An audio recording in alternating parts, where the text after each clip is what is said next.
제사장을 비롯한 장로들 그리고 율법학자들로 구성된 산헤드린 공회라고 하는 그 헌법기관입니다. 우리식으로 하면 그 헌법기관의 의원들이 총 70명입니다. 그러니까 이 70명이나 되는 사람들이 이미 예수님이 붙잡혀서 왔을 때 그들이 이 늦은 밤에 모여있던 이유가 불법과 불의로 예수님을 재판하고 신문해서 죽이자라고 하는 결론을 내렸기 때문입니다. 오늘 말씀에도 예수님이 재판을 받으시는 그 과정을 잠깐 보여주는데 예수님을 신문하고 재판해서 죽여야겠다라는 게 아니라 죽여야겠다라는 결론을 이미 내리고 이것을 합당하게 만들기 위해서 재판을 하고 있습니다. 그래서 그들이 여러 가지 결론을 내리고 예수님을 몰아붙이지만 그들의 의견이 서로 맞지 않았다라고 설명을 합니다. 55절에 보면 죽일 만한 증거를 찾으려고 하는 시도가 실패했다라고 설명을 하고 이어서 여러 증언들이라고 하는 그들이 거짓 증언을 쏟아내기 시작합니다. 각자들 나름대로 생각하고 있었던 그 거짓 증언들을 예수님께 쏟아내고 있지만 그것도 일치하지 않아서 무산이 되는데 여기서 한 가지 예수님께서 침묵하셨던 이유에 대해서 우리는 생각해야만 합니다. 왜 예수님께서 침묵하셨을까? 저들이 거짓 증언을 지금 하고 있고 이 거짓 증언에 대해서 신명기 19장은 거짓 증언이 들통이 나면 그 거짓 증언한 자가 거짓 증언의 죄를 뒤집어 써야 됩니다. 예수님을 죽이려고 하는 그 목적을 가지고 거짓 증언을 했어요. 그러니까 이들이 말하는 거짓 증언이라고 하는 그 내용이 죽일 수 있는 내용입니다. 예수님을 죽일 만한 거짓 증언들을 했으면 이것이 맞지 않았어요. 그리고 일치하지 않았다는 얘기는 거짓 증언이라는 얘기입니다. 그러면 누구보다 더 법에 대해서 공의로워야 될 사람들이 이들이에요.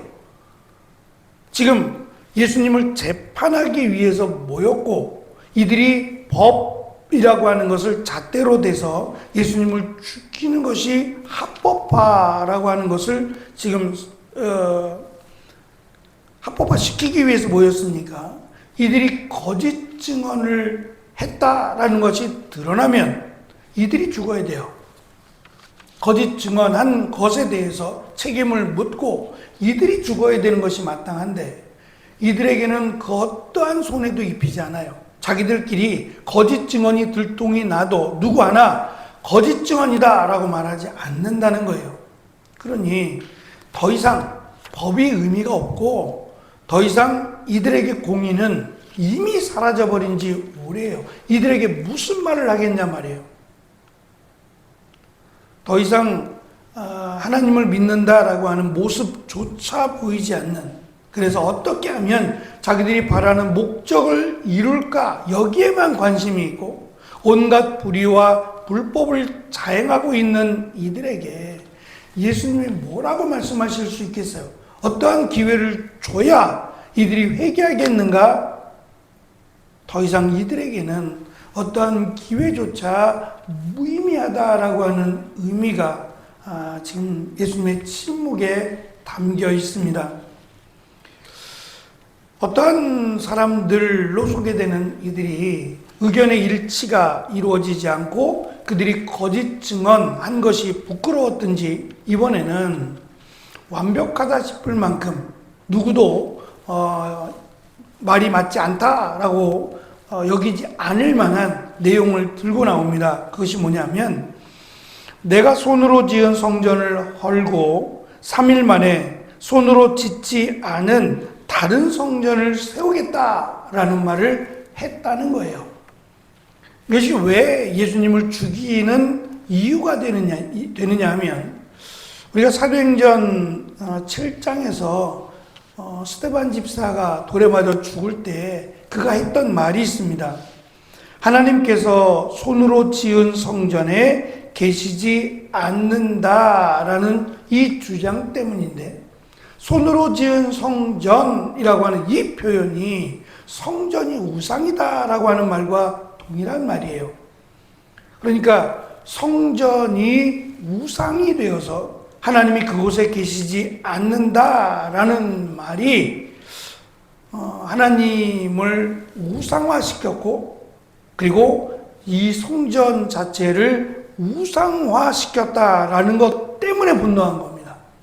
그래서 그들에게 주저하지 않고 돌을 던졌던 겁니다. 마찬가지로 이들이 거짓 증언한 손으로 지은 이 성전을 무너뜨릴 것이고, 손으로 짓지 않은 성전을 다시 지을 것이다 라는 말은 똑같이 지금 스데반은 나중의 일이지만 지금 이 웅장한 40년이 넘게 해서 걸린 이스라엘 역사상 가장 크고 가장 화려한 이 성전이 우상이다라는 말이고, 또 이것을 자기가 손으로 그러니까 손으로 짓지 않는 성전을 짓겠다고 했다라고 하는 거짓을 통해서 예수님을 죽이는 것이 마땅하다라고 하는 내용의 말을 하는 겁니다. 59절에 보면 이들의 말이 일치하지 않았다라고 또 설명을 해주고, 또 한편으로는 저들이 거짓 증언을 해서라고 답을 내려주고 있어요. 거짓 증언입니다. 근데 이 거짓 증언인데 사실 어떤 면에서는 이들이 말하고 있는 거짓 증언이 맞아요. 이미 우상이 되어버렸어요. 강도의 소굴이 되어버렸다. 기도의 장소여야 될 성전이 강도의 소굴이 되어버렸다라는 예수님의 말씀은 이미 예루살렘 성전이 성전으로서의 기능을 잃어버렸다는 말과 동일합니다. 이들은 거짓 증언을 했지만 사실을 말하고 있다라는 점에서 아이러니합니다.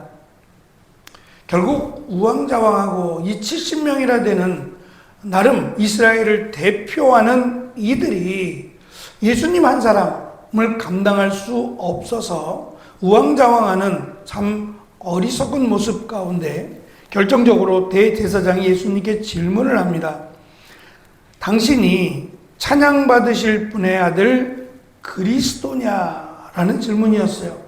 예수님께서 침묵하시자 아마도 마음에 찔렸을 거예요. 법을 다루고 있는 사람들이 법으로 거짓말을 하니 이대로 가다가는 오히려 이스라엘 백성들에게 수치가 되겠다고 여겼던 것 같아요. 그래서 대제사장이 드디어 나서서 예수님을 죽일 빌미를 지금 제공합니다. 예수님이 침묵하고 계신 이 모습 속에서는 예수님을 죽일 어떠한 이유도 찾지 못하겠다는 거예요.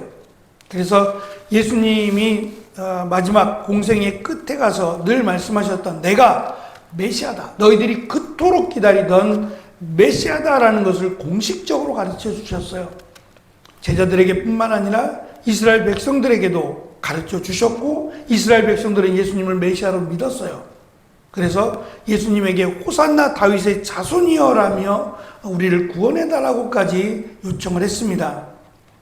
이 대제사장이 예수님을 향해서 당신이 찬양받으실 분이라고 참 가식적인데, 하나님을 향해서 찬양받으실 분이라고 하나님을 높여 부르고 있지만 이게 얼마나 더 진짜 가식인가라고 하는 이 가식의 끝을 보여준다라고 생각합니다.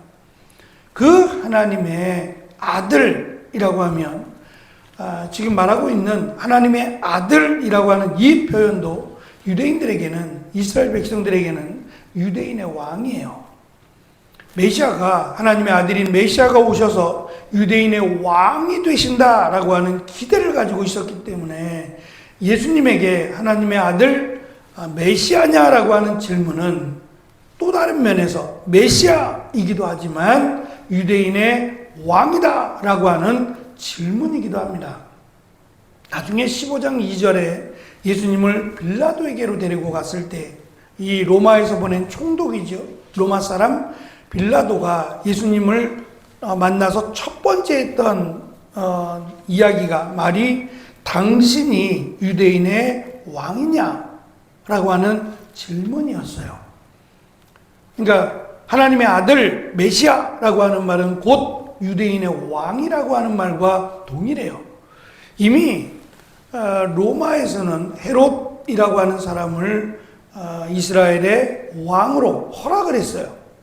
인정을 해줬고 허락을 했는데 내가 무슨 권위로, 로마가 허락하지 않았는데 무슨 권위로 스스로 유대인의 왕이라고 하느냐라고 하며 이 로마를 거역하고 로마에 대한 정치적인 대립을 하고 있는 사람으로 인정을 해서 죽이게 만들기 위함이었어요.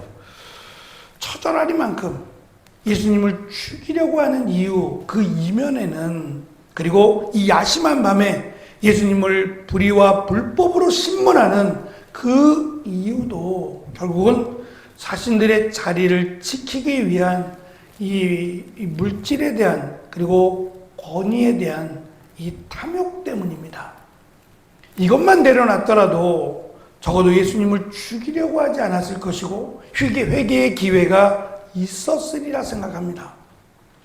예수님께서 침묵하셨던, 더 이상 이들에게 어떠한 기회도 찾을 수 없는 이 안타까움이 우리가 깨닫는 지혜가 되었으면 좋겠습니다. 이 물질에 대한 욕심, 권세에 대한, 명예에 대한 욕심의 끝이 이렇게 추하고 정말 하나님을 대적하는 길에 서게 만들었다라는 점을 우리가 잊지 말아야 될 것입니다. 그리고 무엇보다 예수님이 저들을 향한 침묵을 보이셨다는 점, 너무도 안타깝게 저들을 바라보고 계신다라고 하는 점도 우리가 기억할 만한 내용이 아닌가 싶습니다.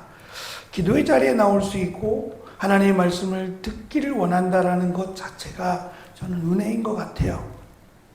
이것이 우리에게 주신 큰 은혜라는 것을 우리가 알고 주님 앞에 감사하며 또한 기도하는 은혜의 시간이 되시기를 축원합니다.